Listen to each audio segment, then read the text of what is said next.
1, 2, 3, 4. Coucou. Coucou les deux. Putain, ce coucou et les feux tellement bien réussi. On vous retrouve aujourd'hui pour un petit chit chat make-up. En vrai, je me disais, pourquoi est-ce qu'on rebaptiserait pas tous les termes du YouTube game? Parce que chit chat c'est compliqué à dire. Chit chat make-up. Je pense que pour qu'on soit le plus naturel possible dans cette vidéo, c'est que on va essayer de pas prêter au final trop attention au fait qu'on filme à la caméra. Vas-y, je te laisse. Le pourquoi du comment on fait cette vidéo aujourd'hui. Le pourquoi du comment on fait cette vidéo aujourd'hui. Donc il y a quelques semaines de ça, j'envoie un message à un merci pour lui dire bah écoute, je ne sais plus qu'est-ce qui s'était passé dans ma vie pour que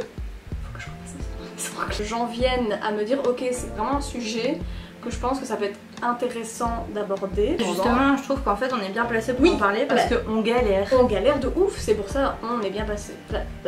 Parce que on est encore justement considérés comme des petites artistes. Donc la galère on connaît. Et donc on a envie d'aborder tout ce panel de qu'est-ce que c'est que notre statut d'artiste, notre vie d'artiste, comment on gère ça auprès du cercle familial, privé, social, partout quoi. Partout en fait, dans tous les sphères possibles et imaginables. Parce qu'il y a beaucoup de choses qu'on entend qui sont fausses. Je vais vraiment garder parce que j'avais du coup énuméré tous les points. Comme ça, tu vois, je me dis au moins la vidéo elle est structurée et on va aborder point par point pour pas dire ah oui il y a ça et puis il y a ça et revenir sur un point et ce sera plus facile pour moi de faire le montage. Du coup, parlons bien. Premier point, le temps. Qu'est-ce que le temps? Une grosse partie de ce qu'on crée, on le fait fatalement depuis chez nous. Dans notre cas, nous en tout cas, c'est que notre espace de travail est dans notre chambre. Il est recommandé de ne pas avoir son lieu de travail dans un espace de vie, surtout comme une chambre où c'est un lieu, en fait, une chambre où on se repose, pas un lieu où on travaille. En fait, on a du mal à dissocier notre temps de travail et notre temps de repos. Je pourrais prendre ta houppette ou pas? Oh non, hein, ça c'est par contre, je suis désolée, ça ne se partage point. C'est dégueu. Ah oui, je sais avec quoi genre. Ah pinceau, propre, tu peux aussi. En fait, le problème que je trouve quand on travaille depuis chez soi aussi, c'est que les gens avec qui on vit vont intervenir. Oui, parce que du coup... tout le temps. C'est ça, ouais. Ou... Enfin pas tout le temps, parce mais qu'ils dissocient pas nos heures de travail avec nos heures où on peut être disponible pour quelles que soient les raisons d'une vie avec d'autres personnes. Quoi. Du coup c'est vraiment ça aussi le problème, c'est d'avoir... du coup qu'il n'y a pas de barrière entre le travail à l'extérieur, enfin comme il pourrait y avoir quand tu as un travail à l'extérieur. Ouais. Du coup ça c'est gênant. Parce que j'ai lu aussi que forcément, quand tu es concentré dans ce que tu es en train de faire, mais qu'on t'interrompt, tu remets, et c'est vrai, je veux dire c'est véridique, oui, tu remets vraiment un temps de fou à te reconcentrer et te remettre vraiment à travailler. Et ça c'est avec tout, ça peut être avec un message qu'on envoie, avec un appel, avec quelqu'un qui t'appelle pour aller vider la vaisselle, enfin des trucs comme ça du quotidien où au final quand t'es pas ailleurs, t'as pas un vrai lieu de travail, bah c'est compliqué. Ça c'est vraiment compliqué au niveau de la gestion du temps et des gens qui sont dans le même espace de vie que nous quoi. Je pense qu'en fait il y a aussi ce truc de tout le monde n'est pas un... tout le monde n'est pas la fibre artistique, c'est ça que je veux dire. Les gens qui n'ont pas la fibre artistique ne comprennent pas comment nous artistes on peut simplement en fait agir dans notre quotidien. On a aussi en fait demandé sur nos réseaux sociaux, enfin sur Insta en tout cas, à des gens de nous parler de leur expérience, aussi de la façon dont ils le vivent, comme ça on s'était dit que c'était plus intéressant d'avoir le point de vue d'autres personnes, des gens qui ne sont pas nous et qui ont des métiers d'art différents du nôtre, donc, ou similaires, donc qui vivent ça différemment, dans d'autres conditions. On va aussi peut-être vous parler de certaines de ces personnes qui nous ont laissé des témoignages de ce que eux vivent en fait. Quand tu te sors de ton cocon, donc de ton bureau, etc., c'est tout ce qui est autour qui va être ta source d'inspiration. Donc ça peut très bien, tu vas aller à la mer. Je veux dire, quelqu'un qui adore la mer ne va pas la regarder de la même manière qu'un artiste, je pense. Après ça, peut-être pas. Mais en tout cas, quand j'en parle avec des artistes, il me dit la même chose, c'est ma source d'inspi, c'est tout ce qui est autour. Et quand t'as un manque d'inspiration, bah tu vas regarder un film, tu vas lire une BD, tu vas regarder des trucs comme ça. Et du coup c'est vraiment ce qu'il me disait, je vais regarder exactement. François.gauthier.art. Bah j'adore ce qu'il fait, c'est trop beau. Ce garçon m'expliquait qu'il travaille, il a un job alimentaire en fait pour payer son loyer, sinon forcément ses revenus de freelance ne l'aiderait pas suffisamment pour avoir son appart, etc. Il me disait, je travaille quasi tous les jours. Lundi, mardi, mercredi, jeudi, vendredi, samedi, dimanche, hein, comme nous. Environ 7 heures avant d'aller bosser. Donc c'est pour vous donner une idée. Et je pense qu'on est au même titre que lui. Enfin on fait exactement le même nombre d'heures que lui. Lui il enchaîne le soir un job. Donc juste rendez-vous compte de la somme de travail. Le freelance il est pas du tout à 35 heures par semaine. Il a bien plus. Ça monte à 60-70 heures semaine où on travaille même si ça se voit pas. Même si on a l'air d'être en vacances. Et de prendre du temps pour nous parce que de toute façon on adore le dessin donc c'est pas vraiment du travail. Bah si en fait c'est du travail parce que toutes les recherches qu'on fait, l'inspiration on la sort pas de nous. Je fais un disclaimer pour dire c'était pas un choix de vidéo pour commencer à blâmer qui que ce soit ou commencer à dire oui mais vous savez nous on travaille plus. C'est pas une vidéo pour faire ça. Mais justement c'est une vidéo pour un peu contrecarrer peut-être les idées justement reçues que les gens ont des artistes, que c'est une image de branleur. Aussi, j'allais dire une chose plus soft mais on n'est pas là pour dire oui se faire ouin ouin et se plaindre, c'est pas le cas, c'est juste simplement pour vous décrire notre quotidien peut-être qui est vraiment biaisé.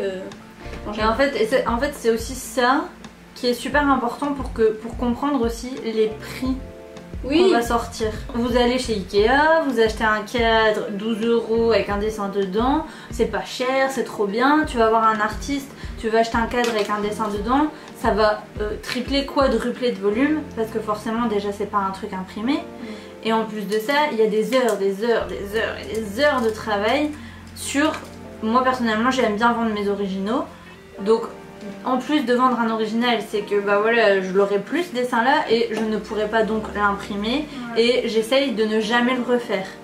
Donc ça forcément, il y a en fait il y a l'authenticité, on essaie de vendre et même que ce soit des dessins, que ce soit au niveau quand on tatoue quelqu'un, on propose une pièce qui est authentique. Tous les domaines artistiques représentent leurs coûts aussi qui sont différents parce que le tatouage, on n'utilise pas le même matériel qui est pas du même coût que pour du dessin, pour de la peinture, pour du make-up. Moi je fais aussi beaucoup plus du make-up et je sais que le matériel et le budget pas pareil que ce que je dois utiliser pour du tatou, enfin bref.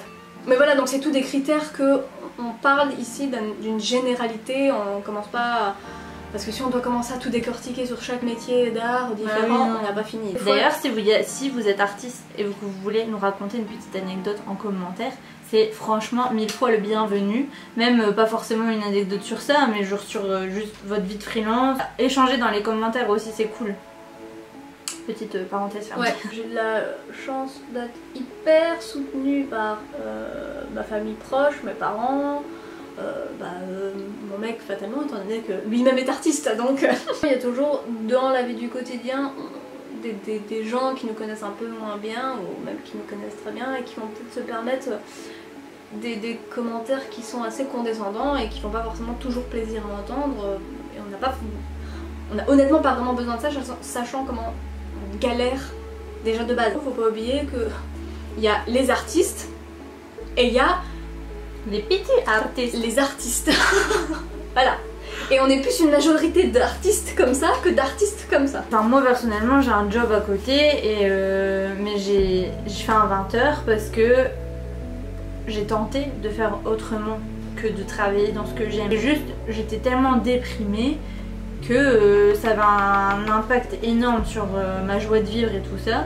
Et du coup je suis vraiment passée par une période pas cool du tout jusqu'au moment où j'ai trouvé ce 20h. J'ai dit ok je lâche ce que je fais là, je prends le 20h et je vais pouvoir me remettre à dessiner. Et là bizarrement tout s'est éclairé, j'avais plus d'inspiration en plus, même les pauvres fois où je voulais dessiner, je savais pas quoi dessiner, je savais pas, enfin voilà, il n'y avait plus rien, il se passait plus rien, c'était le néant. Et au moment où j'ai repris donc j'ai pris le 20h, tout s'est débloqué. et voilà quoi. Donc c'est une page Insta qui est super chouette. Au secours, je suis freelance. Donc voilà, si vous êtes freelance ou artiste, bah écoutez, allez voir cette page parce que c'est vraiment, j'ai trouvé que c'était une très bonne page Instagram qui, voilà, qui relate un petit peu toutes les choses positives et négatives auxquelles on est confronté quand on est freelance, artiste indépendant, etc. C'est limite, on a toujours l'impression que les gens nous en veulent de choisir cette voie-là, la voie qui est, on a envie de bosser, on a envie de vivre de notre passion. Et c'est pas comme si en fait vivre de sa passion égale pas bosser. Tourner les pouces. Se tourner les pouces. Vivre de sa passion, c'est pas égal se tourner les pouces en fait. Et les gens associent ça bien souvent ensemble. Oui, mais tu vis de ta passion, alors c'est bon, t'es tout le temps en vacances. Mais absolument pas. À quel moment t'as des vacances en fait? Combien de fois je me suis pas retrouvée à me dire ok, aujourd'hui on est samedi ou aujourd'hui on est dimanche, je bosse pas. Ouais. Je bosse pas, je me prends... Ça dure 5 minutes. Ça dure littéralement 5 minutes. Là tu te dis, oh mais j'ai ça à faire. Et là tu te dis, ouais, mais j'ai ça à faire. J'ai cette commande à faire. Ouais. Le mec il attend depuis longtemps en plus. Même s'il est pas pressé, il me l'a dit. Ouais, mais toi non, tu veux le faire. Voilà, c'est ça. Mais bon, ça, quand on n'a pas d'artiste dans son entourage. Encore une fois qu'on n'est pas soi-même sensibilisé, voilà, on peut pas savoir. Donc en soi, on jette la pierre à personne, c'est juste qu'on fait un petit point pour que vous vous rendiez compte un peu de tout ce qu'il y a derrière en fait, que vous voyez pas. Mais en fait, quand genre une personne qui veut devenir institut maternelle ou dentiste ou tout autre métier, peu importe quel qu'il soit, et que c'est sa passion et qui veut faire ça, on est super content pour cette personne et on l'encourage à faire ce métier. Et si la personne a dit bah ouais, moi j'ai eu de ma passion, je suis dentiste et c'était mon rêve, bah c'est génial. Mais pourquoi nous quand on dit bah en fait moi je suis artiste, je suis tatoueur ou tatoueuse, je suis maquilleur ou maquilleuse, bah voilà, je vis de ma passion ou j'essaie de vivre de ma passion, bah pourquoi nous on a droit à des commentaires du genre ouais mais t'es sûre de ça, mais artiste c'est pas terrible, ouais mais mais tu devrais prendre un boulot à côté, oui mais c'est pas un vrai métier. Moi c'est ce que j'ai eu comme témoignage en tout cas. Ah ouais. Comme j'avais dit que je garderais les personnes anonymes, je vais pas le dire. Ah, okay. Mais en gros j'ai eu quand même quelques personnes qui m'ont expliqué, même maintenant qu'ils arrivent à en vivre, à vendre etc, bah il y a quand même toujours un fond de condescendance envers eux. Ouais bah t'es artiste mais tu vois genre ça va finir par tomber. Pourquoi tomber? Je ne sais pas, mais tomber la chemise. Tomber là. Tomber la chemise, Souvent, enfin moi je constate que on pense que les jeunes passent leur temps.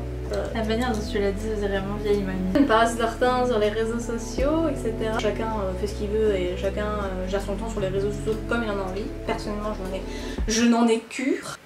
Il est vrai que je vais passer par jour, je vais toujours traîner un petit peu sur Insta. Déjà parce que c'est une source d'inspiration énorme, parce que fatalement on est abonné à plein d'autres artistes. Puis c'est super bien de voir le travail des autres, de découvrir des artistes. C'est une source d'inspiration. Nous, Insta, c'est notre galerie de travail, c'est notre CV, voilà, c'est ce qui va promouvoir notre boulot, c'est ce qui va nous ramener des clients. Si on n'est pas active sur ces réseaux sociaux-là, bah en fait, on ne sait pas promouvoir notre travail. Après, le désavantage d'Instagram qui est un superbe outil, c'est vraiment génial, mais il y a l'algorithme d'Instagram qui est une chiasse extrême. Au plus t'es gros, au plus on te montre, au plus t'es petit et que tu galères, au moins on te montre. Voilà. Donc ça c'est un micro résumé de la chose. C'est ça aussi qu'on vous dit aussi, de mettre des commentaires etc, vraiment interagir, parce qu'au plus on a de commentaires, au plus on est vu, au plus on a de visibilité, au plus on a de followers, au plus on sait vendre ce qu'on fait. C'est pas juste parce qu'on a envie d'avoir du like, c'est pas pour nourrir notre ego. Non, clairement pas. C'est pour nous nourrir tout court. Donc non, en fait, on peut pas offrir les choses gratuitement. Et ça c'est quelque chose qu'une personne avec qui j'ai parlé, m'expliquer un petit peu, elle me disait qu'elle, ce qu'elle fait, c'est vraiment plus le côté artisanal, qu'elle se retrouve avec des clients en fait, qui lui disent que c'est ce qu'elle vend, ce qu'elle fabrique, c'est trop cher. Parce que les gens sont habitués à trouver les choses sur AliExpress pour 3 € quoi. C'est peut-être intéressant de moins acheter, mais d'acheter de meilleure qualité. On n'est pas en train encore ici de juger qui que ce soit, on fait tous et toutes comme on peut avec les moyens aussi qu'on a, il est évident, parce que c'est un critère qu'il faut prendre en compte. Je vais te donner une information très importante. Depuis 3 jours, T'as la chiasse. non, j'écoute Mylène Farmer. En vrai, tu sais quand j'étais ado, ma mère écoutait et j'étais genre méga fan de Mylène Farmer. Et là, mais ça fait... Je comprends. Enfin, moi j'ai pas ça avec Mylène Farmer, moi je sais avec Céline Dion. Donc voilà, du coup j'écoute Mylène Farmer à tout rompre en ce moment. Je suis liberté. Ah ouais, je suis une catin, t'inquiète.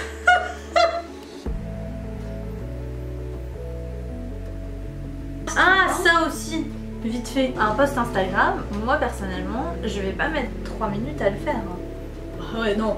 Je passe facilement un quart d'heure, voire une demi-heure sur chaque post Instagram. Après vous avez peut-être, il y en a peut-être dans les commentaires, ils vont me dire mais t'es une maboule en fait, parce que moi ça me prend 10 minutes, pas plus. Mais je sais pas, rien que tourner bien les phrases, avec se relire. aussi à mettre. Ouais, enfin moi je me fais toujours corriger parce que j'ai peur de faire des fautes. Et après, ouais, tous les hashtags. Et puis la photo qui est faite aussi. Nous on parlait de contenu artistique, donc évidemment, moi je sais pas si, enfin je vais parler en tout cas pour ma paroisse, encore une fois, mais mes photos de flash tattoo, je mets tout le temps en scène. Puis après pareil, les photos elles passent sur Lightroom ou Photoshop, peu importe. Tu dois retoucher ta lumière, enfin c'est des petits trucs avec moi, recadrer légèrement ta photo. Plein d'aspects que les gens voient pas en fait en coulisses, qu'il faut vraiment prendre en compte dans la rémunération.